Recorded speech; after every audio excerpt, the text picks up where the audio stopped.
Hello, is this Mike Patton? This is Mike. Mike, what's up? This is the Fish from Baton Rouge, Louisiana. What's going on, man? How you living today, man? I'm okay, man. You? I'm doing good. Where are you? Where am I calling you at? I am in Minneapolis in a wonderful Holiday Inn. How's life treating you over there? It's okay. Played a gig last night and got a couple days off now. You guys are on tour right now with, I'm talking about Peeping Tom on tour with Gnarls Barkley. How's that tour going for you? It's going well. We did maybe 5 or 6 shows, and then we had a couple of days off and went home, and now we're kind of resuming the second leg, and it's going really well, man. They're a great band, and they're treating us very well, and so are their fans. Go figure. What kind of fans do you see out there? Because Gnarls Barkley is a band that's getting played on like all sorts of different radio stations. Yeah, I would say, well, it's a lot of different people.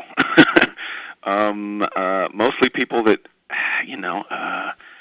I guess might not be the sort of people that I'm used to looking at. They're maybe a little younger, a little greener, a little fresher, and that's nice. Are you seeing a lot of Mike Patton fans out there, though? Well, it beats me. People are responding well. There's some who know our stuff, some who don't.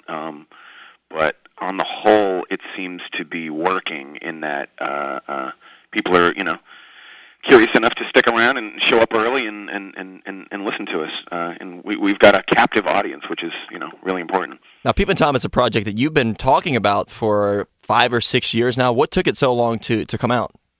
Variety of things. I did a couple of dances with some major labels. That took a while. The nature of the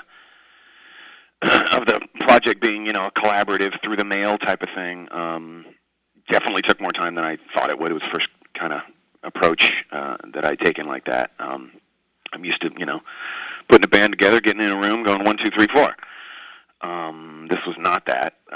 So, it was a bit of a learning curve there. And, having too many other bands, to be honest. Yeah, you're a very busy guy, man. that really took away from this one and made it much easier for it to be, a back burner type of thing, and I just work on it in my spare time. Now, why did you even consider putting Peeping Tom on a major label? Why did you even flirt with those labels? Money. Really? That was it. There's really no other reason, and maybe promotion. I figured I probably could have got a video and a decent budget out of the thing, but that's unless you're really willing to do that long, excruciating dance and lose and get tossed to the curb. Unless you got the time and energy for that, there's really no reason to do it. And ultimately, I'm really glad that I didn't do it, because this record probably would not exist. To be sitting on a shelf in some guy's office of either Warner Brothers or Interscope or whatever the hell label, and we wouldn't be talking right now. Now, you've had a lot of releases on your own label now, but this one seems to be getting the most exposure. Are you putting a lot more work into it to try to get the most exposure with it, or is it just something that's come naturally for the project, or what? A little of both. There was a lot of anticipation for the release, so it did really well out the gate. And we're trying some things that that I don't do with a lot of my other projects. For instance, TV appearances. I'm doing a lot more press, and quite frankly, there's a lot more interest. So it's easy to do that. And you also did a music video too. Did a music video? Yeah, I haven't done one of those in many years. What made you decide to do a video for Mojo? It seemed like like I said, an avenue worth exploring. There was interest from MTV, and when they come knocking, it's not every day they knock on my door. So most of the projects I do don't warrant a music video. I mean, I could easily do one, but it'd be vanity. It'd be for me. No one would show it. That's right. So a project like this, where there's significantly more interest and it's a little bit more in the pocket in terms of listenability, I figured why not, So we did it pretty cheaply. Did it. Still got something that I think looks pretty good and suits the song, and we'll see what happens. You get a lot of cameo appearances in the music video for Mojo as well, right? Yeah, some funny ones. How did you reel some of those people in, like the guy from Blink-182, and also, I guess, your good buddy now, Danny DeVito, is in the video My buddy as well. DeVito, man, he's that guy's come to bat for me. I just asked him, made a call, you know what I mean? And some of the other ones were completely chance, off-the-cuff type affairs. Like, I did the video in L.A., And my friend Dan the Automator was down there working, I guess, with Blink-182 and called me up. Wanted to go to dinner, and I said, hey, why don't I send a camera over there and film you clowns? And they obliged. Nice. Now, what is the deal with you and Danny DeVito? Everywhere I look now, I see, like, on MySpace, it was like an interview with Mike Patton with Danny DeVito, and I saw there was some other personal appearance with you and Danny. You played at a Danny DeVito private party or something like that. Is this what is up with that? Hey, man, he's a nice guy. What can I say? He's like he's my godfather. Have y'all been friends for a long time? A few years. I'd say maybe 3 years. He basically, what was he at? He was at Coachella. Phantomas, my band Phantomas played at Coachella, and he loved it and approached me afterwards and said, I think what you're doing is amazing, and I think his kids got him into it or something, and from that point, we've got a lot in common. It's just kind of weird. It's kind of hard to imagine Danny DeVito rocking out to Phantomas. Hey. But, you never know. Now, how have you managed to sustain a career over a long period of time, whereas a lot of your contemporaries from back whenever you first came out on the scene with Faith No More back in like 89 and 90, a lot of these people are not around anymore, but you have managed to have not only a career, but a healthy career at that, with a lot of different releases and stuff like that. What do you attribute that to? I'm stubborn, I guess. And I don't have much else going on. This is it for me. I make music whether people are listening or not, and I've been fortunate enough that people have listened and have been patient with me. And if they weren't, I would probably not be making a living at it, but I'd still be doing it. Why other people haven't taken that approach is beyond me. If you're a musician, this is just what you do, and you do it regardless of the circumstances or successes. I see a lot of people that start their own labels, and usually they start their own labels for their own projects. And you've done that, but you also have a fully stocked label. I mean, you have a lot of different bands on that label. Is that a lot of work for you as well? Do you do a lot of that, the business end of the work? Well, I do the fun business end of it. I get to find the artists. I get to do the creative stuff, which is a treat. It's like I listen to lots of different kinds of stuff, and go see bands all the time. I do that. It's part of my job, even as a musician, to just to listen, to have open ears, and now I'm in a position where I can put stuff out, which is really amazing. And yeah, it started as a place for my own stuff and grew from there, and it's it's a part of my everyday, but it's not even work. I don't even really think about it like that. It's fun. What do you look for whenever you're signing a band? Nothing in particular. That's probably why, genre-wise, our label's all over the map, and we don't really fit into any kind of, clique, or we don't have a sound. I would say that, to generalize, I'm attracted to music that doesn't fit anywhere. I'm attracted to musical misfits, bands, composers, people who are making music that falls between the cracks, and in some sense, I feel like my music does that, and I've always had a soft spot for others who are doing similar things. And what has caught your ear recently? Well, let me see here. What have we recently done? We just put out this guy.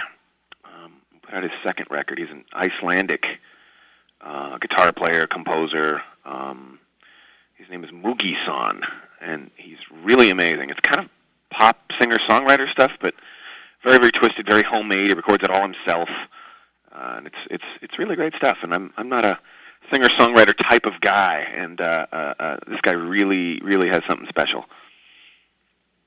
And let's talk about the internet as well. How has the internet helped you in your career? Do you think it's helped you, or do you think it's hurt you? Do you ever go on the internet and read all the weird things that people say about you on there? Well, yeah. I mean, you go on, you laugh a minute, and then you turn it off, and I mean, your fans in particular, though, your fans like to talk a lot of smack. It's things like that. They're your fans are, and I'm a big fan of you as well. But you're going online and reading some of the comments about you. I mean, people are just bizarre when they're talking about you. It's kind of a strange thing.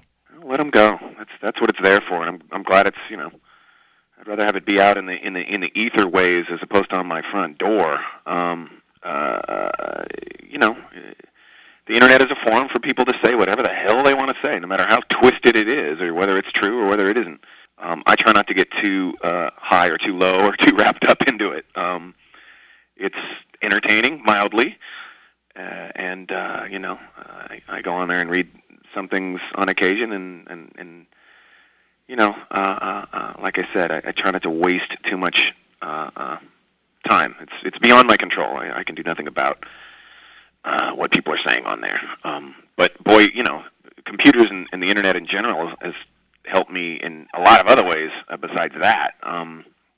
You can make music on computers these days, and that has really eliminated a lot of studio fat cat middlemen who have made pretty healthy livings squeezing blood out of musicians over the years. And I couldn't be more happier that I can make music basically for pretty cheap, in my bedroom or in my hotel room. And technology is to thank for that. The fact that we don't have to spend $3,000 a day in some studio while some guy's lining his pockets, just to make music is a great thing. And get back to your latest project, Peeping Tom. This is a project that people are saying it's more accessible, but I honestly thought that some of the Tomahawk stuff could have been played on radio stations before as well. But this is a project where you have a lot of lyrics and things like that. How important are lyrics to you? And are your lyrics personal lyrics? Are they stories, or what is the process whenever you write lyrics? There's no specific process. Some of them are personal. Some of them I just, some of them I steal. Some of them are just word association. Some of them are just extensions of the music, really, and don't make a lot of sense at all.